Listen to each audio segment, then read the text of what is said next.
qui a dû aller leur dire les jeunes, ils doivent travailler dans l'église, ils doivent faire des choses. C'est pas Josiane qui a dit ça. Hein, je crois que c'est toi qui a dit ça. Hein. Et du coup, ils se sentaient coupables. Ouais. C'est normal que le jeune ça fixe, puisque les vieux regardent. C'est ce que je leur ai dit. Je dis, il faut que les jeunes travaillent parce que les vieux sont fatigués. Ils n'ont plus envie de rien faire. Hein.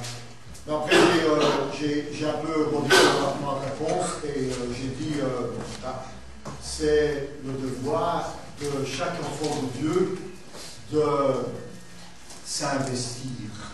Alors mon message ce matin, c'est en quelque sorte un appel, parce que dans 15 jours, non, dans 10 jours, Dans le deuxième étage, nous allons participer à une activité d'évangélisation et comme j'ai reçu un mail vendredi voulant savoir le nombre de personnes qui allaient participer, je vais faire un message d'appel pour vous encourager à participer dans le travail du Seigneur.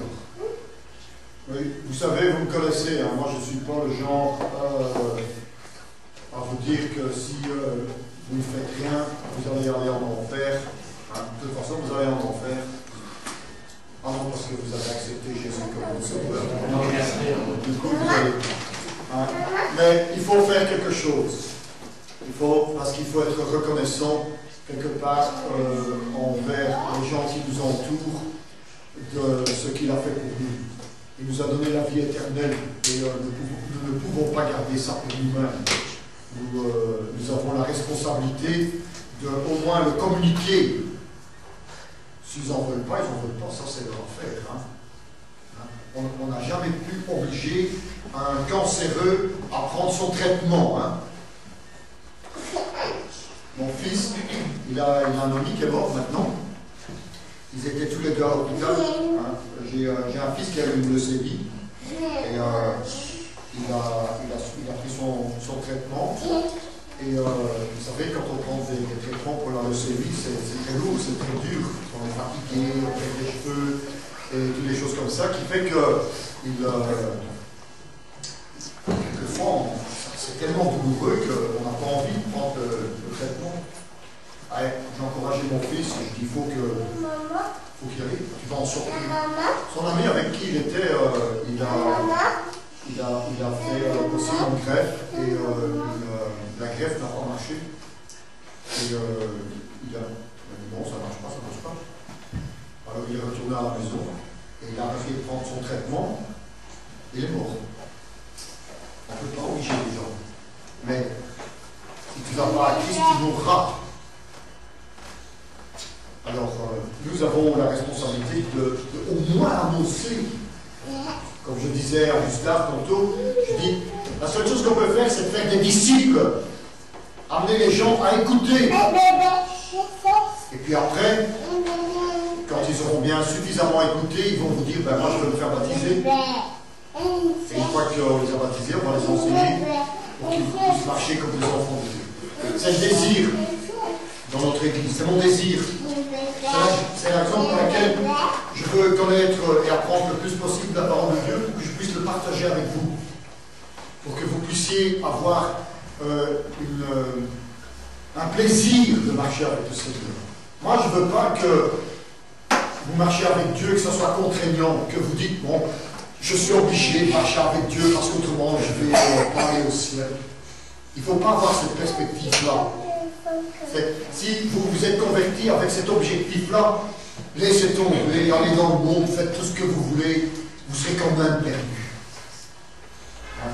Non, il faut venir au Seigneur et savoir, ouais, ok, j'ai la vie éternelle, ça c'est ce que le Seigneur m'a promis, mais je viens au Seigneur parce que je veux que le Seigneur remplisse ma vie et que je puisse développer des perspectives qui sont intéressantes, je puisse apprendre à m'épanouir et à voir la main de Dieu agir dans ma vie. Et ça, c'est d'autant plus intéressant parce que vous pouvez déjà, maintenant, ici sur cette terre, apprécier en quelque sorte le paradis. À chaque fois que le Seigneur vous a délivré de détresse, qu'il vous a délivré des angoisses, qu'il vous a béni, qu'il a exaucé vos prières, que vous puissiez voir la main de Dieu agir quand vous voyez que Dieu fait des choses. Et quand vous dites aux gens, quand les gens viennent auprès de vous et vous dites, t'as vu Dieu? Et vous dites, oui, moi j'ai vu Dieu. Et vous dites, comment t'as vu Dieu? Et je dis, oui, j'ai vu Dieu comme je te vois. Alors ils vous disent, et comment il était, hein? Il avait une barbe blanche, une grande barbe blanche. Non. J'ai vu la grandeur de Dieu, la magnificence, la puissance de Dieu agir. Où aucun être humain ne pouvait faire quelque chose. Et ça, c'est déjà agréable d'être un enfant de Dieu. Parce que vous pouvez voir Dieu dans toute votre vie, dans tout ce que vous faites tous les jours. Hein? C'est la raison pour laquelle je voulais partager avec vous ce texte. Parce que je désire que vous ayez une confiance dans votre salut. Hein? Nous sommes une église baptiste. Et on dit baptiste parce qu'il faut bien donner un nom. Hein. Sinon, je connais une autre église qui n'appelle pas ça une église baptiste. Pourtant, c'est une église baptiste. Ils appellent ça l'église du village où ils sont. Hein? Si on était un peu présomptueux, on pourrait dire nous sommes l'église des Verts. La seule. Oui, je ne peux pas faire ça parce que j'ai mon frère à côté, il fera la même chose que moi. Il entend le droit de dire que c'est l'église des Verts. On est deux à côté. C'est pour ça qu'on s'est donné un nom. Comme je m'appelle Daniel Wolfs, et bien notre église, on l'appelle comme ça. Mais parce qu'on croit que quand on est sauvé, on est sauvé. Vous croyez ça? Oui. Vous avez des doutes. Vous croyez que vous pouvez perdre votre salut? Non. Moi, je ne crois pas qu'on peut perdre mon salut, parce que d'une part, Jésus, il a dit, mes enfants ne périront jamais. Je l'ai souligné dans la Bible, en gras, avec le feu, je l'ai entouré. Jamais. Parce que si c'est possible, ça veut dire que Dieu n'est pas tout puissant. Ou alors on craque, on passe à l'ennemi. Pardon? Ou alors on craque et on passe à l'ennemi. Ah ouais, mais c'est que tu n'as jamais été sauvé alors. Ah si, tu peux être sauvé. Ah non, tu peux pas être sauvé. Quand tu es sauvé, tu es sauvé. Tu marches avec le Seigneur, tu n'as pas envie d'aller voir ailleurs. Facile, tout le temps. Ah ouais, non, moi pas, jamais. Tu ne peux pas pécher alors. Pécher, c'est pas l'ennemi. Non, ça c'est de la faiblesse. J'ai des faiblesses, ça oui, mais je ne vais jamais voir l'ennemi, jamais. C'est lui qui vient me mettre des bâtons dans les roues. Et ici, j'ai une histoire à vous raconter qui nous montre à quel point on doit avoir confiance dans le salut que le Seigneur nous a donné. C'est important. L'histoire est l'histoire d'un homme qui n'avait pas une perspective de vie qui était très intéressante. Vous savez, dans l'Antiquité, les gens prenaient les rois en général, prenaient à leur service des personnes. Et pour s'assurer de leur fidélité, ils en faisaient des eunuques. Vous savez ce que c'est un eunuque? Oui, c'est quoi? De ses organes génitaux. Vous imaginez un homme qui n'a plus de zizi. Ça, c'est triste. Hein? Il se sent, il a le témoignage de son humiliation en permanence sur lui. Et le Seigneur a fait à ce genre de personnes des promesses qui peuvent nous dire que quand nous croyons dans le Seigneur, que quand nous faisons confiance au Seigneur, eh bien, notre confiance est bien placée. C'est pourquoi je peux dire, Dieu ne mettra jamais dehors celui qui vient à lui. Dans aucun cas, aucune circonstance. Je vous lis l'histoire. C'est Jérémie, chapitre 39, verset 15 à 18.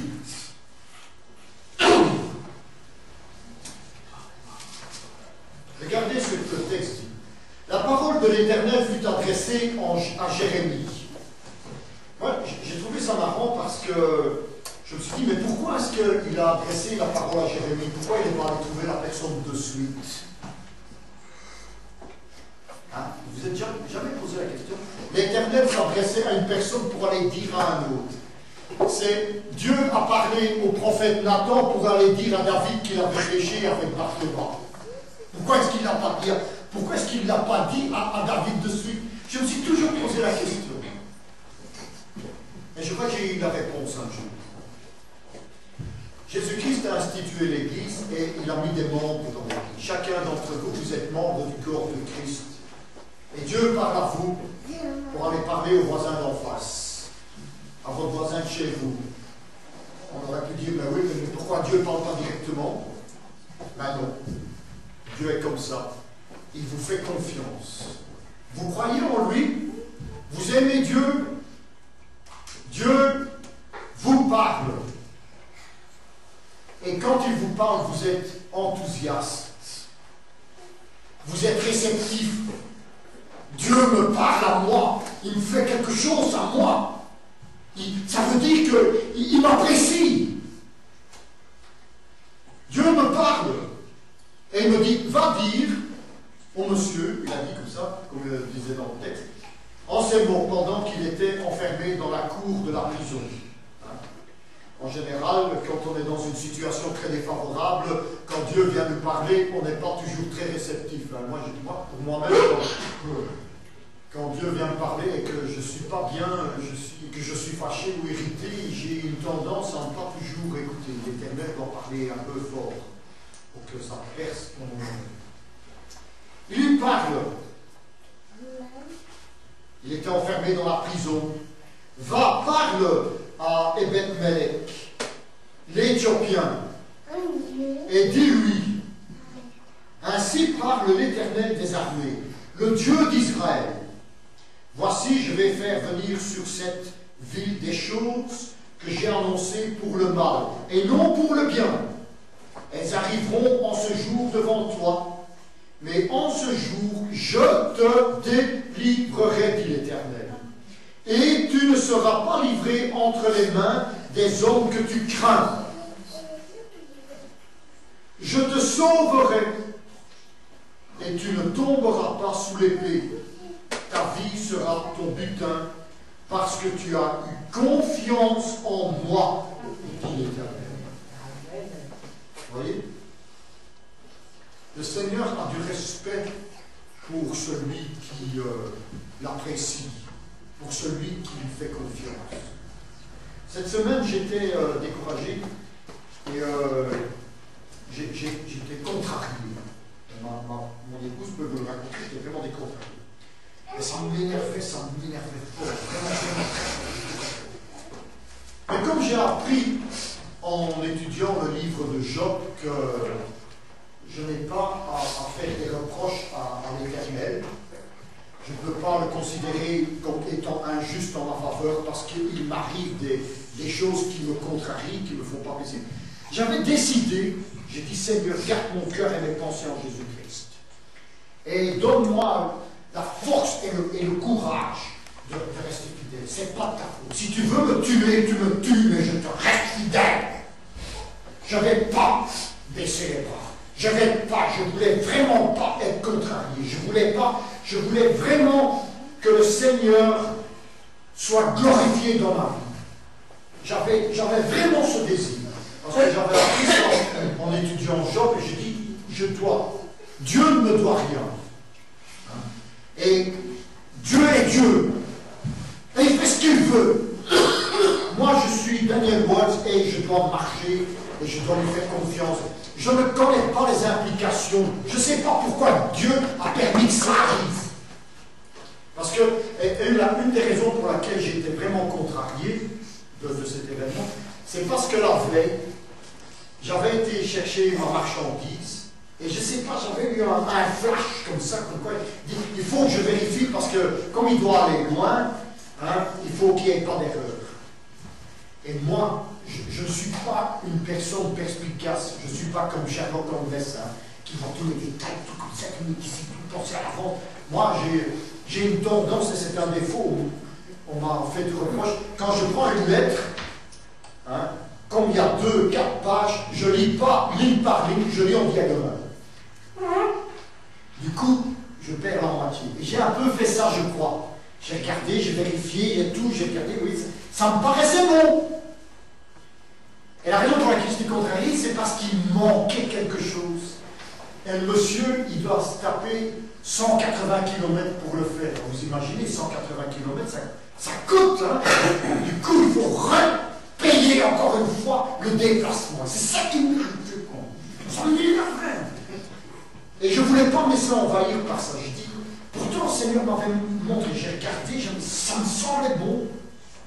Je dis, où est-ce que j'ai péché? Dans le fait que je n'ai pas bien regardé. Ah, je suis un être humain, j'ai des faiblesses, comme tout le monde. Mais je dis non, je ne vais pas faire de reproche à l'être humain.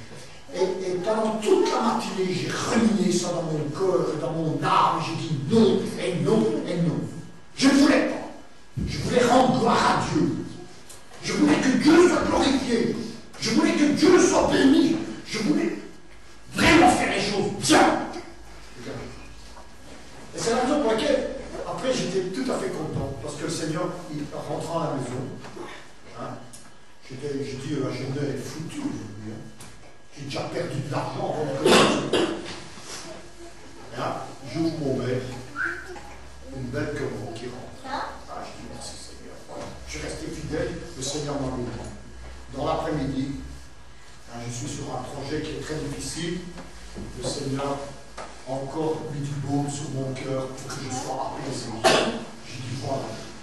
Je loue Dieu de tout mon cœur, de tout mon âme, de toute ma force, parce que j'ai eu la volonté de rester ferme et fidèle, de faire comme l'Éternel a demandé qu'on le fasse. Je l'ai fait, peut-être que demain je ne le ferai pas, mais ce jour-là je l'ai fait parce que j'avais vraiment la volonté. Et le Seigneur a aplani mes sentiers. J'ai pu être apaisé, j'ai pu être consolé. Et je voulais vous raconter cette histoire. Pourquoi? Pourquoi Dieu a fait cette promesse à cet homme? Vous savez, si vous regardez dans le chapitre 38, au verset 7, on va comprendre pourquoi cet homme a été béni de l'Éternel. Il a mis sa confiance dans l'Éternel.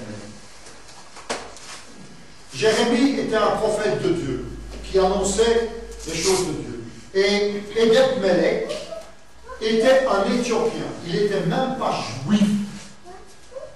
Pour vous montrer que le salut est accordé à tous les hommes. Dieu veut que tout le monde soit sauvé, comme on a dit tantôt. Et Dieu fait le nécessaire pour que ça puisse être fait. Cet homme n'a rien demandé à personne. On l'a capturé, c'est un Éthiopien, c'est un Africain, c'est un homme noir, et on l'a amputé de sa dignité. On l'a uni. Il est devenu un eunuque au service du roi Sédécias. Et Sédécias, c'était vraiment un roi bidon. Il n'avait pas de personnalité, il n'avait pas de conviction. Hein. Il demandait la vie des gens et il ne la respectait pas. C'était un homme qui n'avait pas d'allure, qui a humilié un homme qui avait une dignité. Les Éthiopiens, ce sont des gens fiers. Hein. Je ne sais pas, quand on vous les représente à des émissions sur le National Geographic et des choses comme ça, c'est toujours un homme droit, grand, mince, avec une lance dans sa main, qui est digne et fier de lui. Imaginez-vous après ce qu'on lui a fait. Vous croyez qu'il allait encore rester comme ça? Non. Il était au service du roi, contraint et forcé. Regardez le texte. Bon, il faisait son travail, mais il avait le sens des valeurs. Il connaissait le message de Jérémie. Il connaissait Jérémie. Il savait ce qu'il prêchait et il croyait dans ce qu'il prêchait. Jérémie a été jeté dans une citerne parce qu'il prévenait le peuple qu'ils allaient partir en captivité et qu'ils allaient être massacrés s'ils ne faisaient pas les choses comme l'Éternel leur voulait révéler.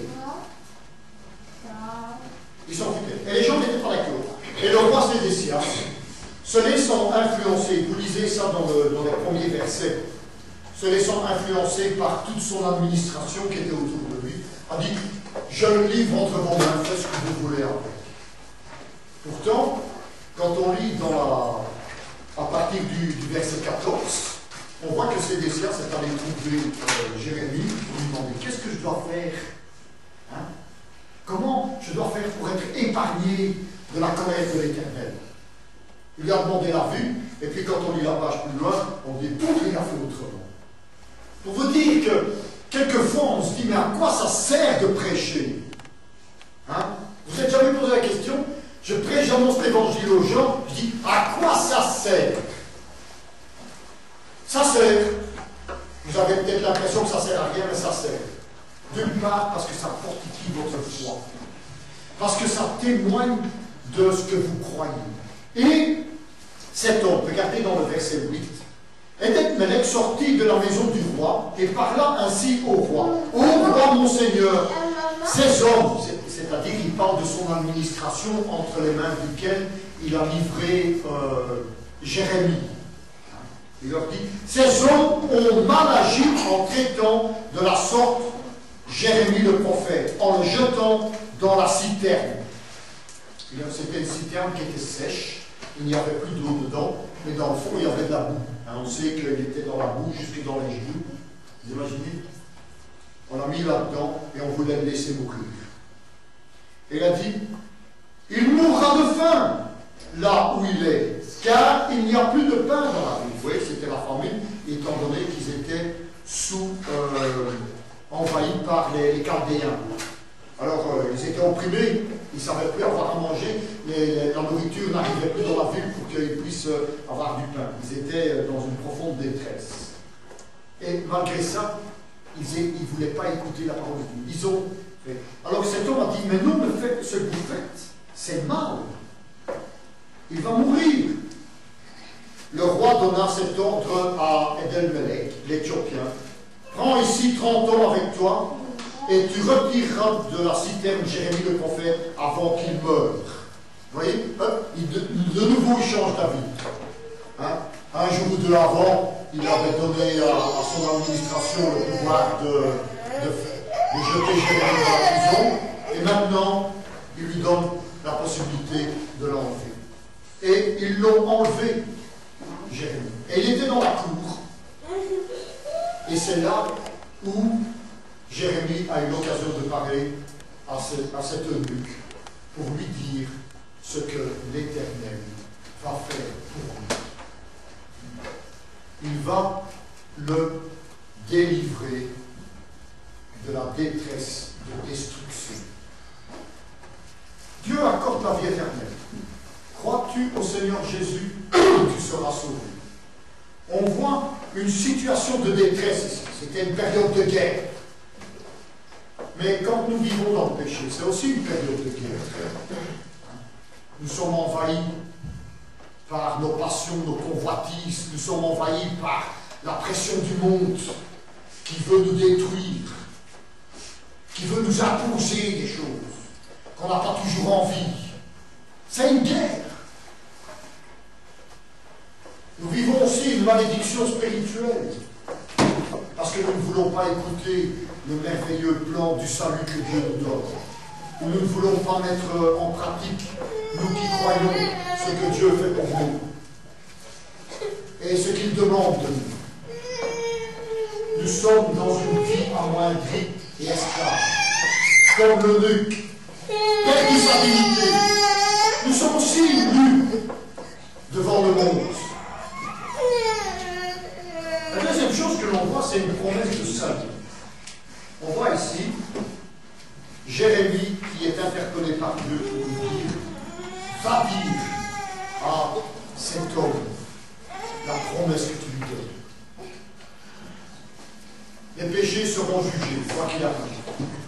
si tu n'acceptes pas le Seigneur comme ton sauveur. Une promesse de salut, c'est que l'on voit que cet homme a été délivré. Jérémie lui a dit, écoute, tu seras délivré. Et nous avons cette garantie. Le Seigneur a dit, si tu crois et si tu reçois le Seigneur Jésus comme ton sauveur et ton Seigneur, tu auras la vie éternelle. Une délivrance. Une vie. Et c'est la raison pour laquelle je dis, celui qui est dans le Seigneur, il ne périra jamais. Parce que le Seigneur lui assure sa protection. Cet homme a eu la garantie que quand on allait venir envahir Jérusalem, quoi qu'il arrive, il a dit dans le verset 18, « Je te sauverai et tu ne tomberas pas sous l'épée. Ta vie sera ton butin. Tu vivras. » La garantie. La troisième chose, c'est qu'on voit, c'est qu'un état d'âme qui sauve. Il faut avoir un état d'âme. Il faut avoir une volonté. Est-ce que vous faites confiance dans le Seigneur? Dans quelle mesure faites-vous confiance en Dieu? J'ai dû faire des efforts cette semaine. J'étais harcelé de tous côtés. Mais j'ai dû faire un effort. J'ai dit, j'ai décidé, j'ai la volonté. J'ai la volonté. C'est une chose que Dieu m'a donnée. À moi, la volonté de choisir. C'est ça la grande liberté que nous avons. J'avais la volonté d'avoir confiance en Dieu. J'ai fait confiance en Dieu. J'ai manifesté ma foi en Dieu. Est-ce que vous manifestez votre foi en Dieu dans les circonstances, dans les événements?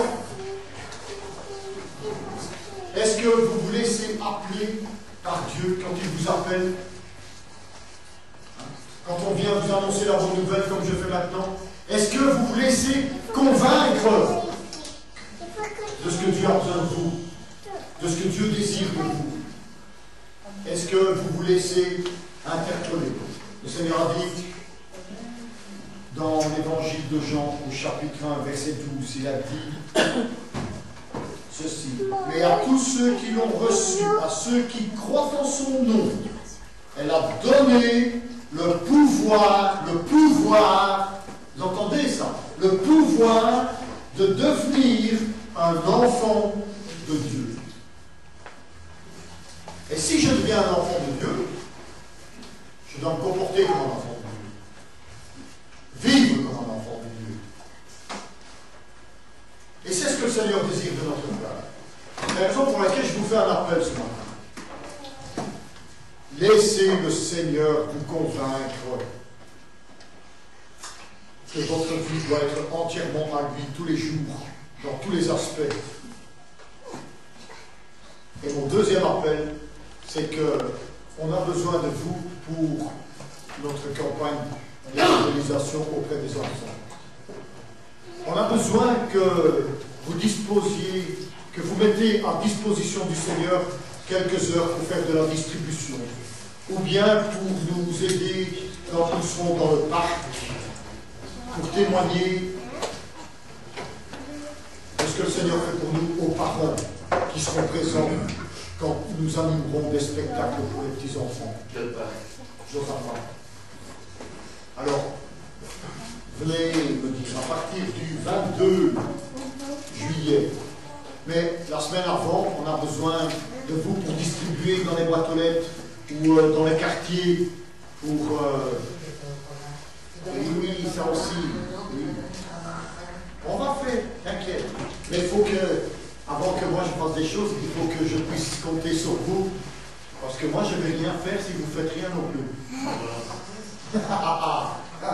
C'est tout le monde ou personne? Ah non, c'est tout le monde. S'il vous plaît, c'est tout le monde. On va y aller. Il faut consacrer un peu de temps à ça pour que nous puissions aussi voir les petits-enfants venir au Seigneur. Le Seigneur a dit, laissez venir à moi les petits-enfants. On a besoin que l'évangile soit annoncé. On a besoin qu'il se passe quelque chose. Vous savez, pour qu'il y ait un réveil spirituel, il faut que d'abord les chrétiens se lèvent. Hein? Parce que quand ils se lèvent de leur vie spirituelle, alors le réveil peut avoir lieu. Et je voudrais vraiment vous encourager que l'on puisse faire ça et que l'on puisse avoir ainsi la possibilité de montrer autour de nous la confiance que nous avons dans notre Dieu. Je vous appelle à ça. Après le message, vous allez aller auprès de Daniel qui va prendre note sur une liste, sur une feuille de papier, vos noms et les jours et les heures que vous pouvez mettre à disposition pour cette œuvre que nous voulons faire pour le Seigneur. Ok? Je crois que je s'appelle les canards et les musulmans. Aux musulmans. Ils vont changer. Oui. De vos yeux. Mais non, parce que j'ai la parole au Seigneur. Prions. Père éternel, Dieu Tout-Puissant, nous te prions pour que tu sois avec nous dans ce projet, que tu guides nos cœurs pour que nous puissions avoir la volonté de nous y investir et ainsi glorifier ton nom. Nous voulons être fidèles, nous voulons nous confier en toi. Aide-nous, Seigneur, parce que nous sommes de bonnes dispositions, mais notre chair est faible. Et nous avons besoin de ton aide et de ta force et de ta puissance dans le nom de Jésus. Amen. On va terminer par un chant. Je vous invite à vous lever pour chanter avec moi.